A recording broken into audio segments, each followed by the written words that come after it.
ফের পথ দুর্ঘটনায় মৃত্যু হলো এক ফেরিওয়ালার। পথ দুর্ঘটনায় মৃত্যু হলো এক ফেরিওয়ালার। শনিবার রাত আনুমানিক 8:30 নাগাদ ঘটনাটি ঘটে ময়নাগুড়ি চ্যাংড়াবান্ধাগামী সার্ক রোডের বটেশ্বর সংলগ্ন এলাকায়। জানা গিয়েছে মৃত ব্যক্তির নাম অনিল সরকার। পেশায় তিনি একজন ফেরিওয়ালা ছিলেন। তার বাড়ি ময়নাগুড়ি পৌরসভার 11 নম্বর ওয়ার্ডের দক্ষিণ মোয়ামারি এলাকায়।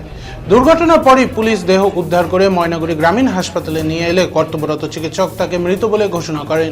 পুলিশ মৃতদেহটি উদ্ধার করে রবিবার ময়না তদন্তের জন্য জলপাইগুড়ি মর্গে পাঠায়।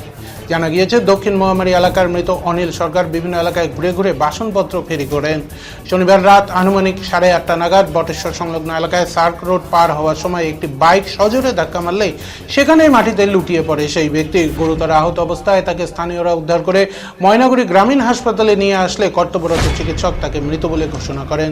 পরিবার সূত্রে জানা গিয়েছে পরিবারে একমাত্র রোজগেরে ছিলেন অনিল সরকার। তার স্ত্রী কয়েক বছর আগে মারা গিয়েছে।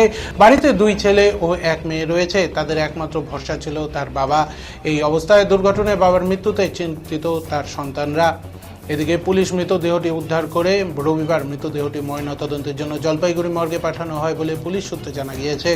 ঘটনার পরেই পুলিশ ঘাতক বাইক সহ চালককে আটক করে থানায় নিয়ে আসে। ধৃত বাইক চালক কোচবিহার জেলার কুচলিবাড়ি থানার ধাপড়া এলাকার বাসিন্দা। গোটা ঘটনা তদন্ত শুরু করেছে পুলিশ।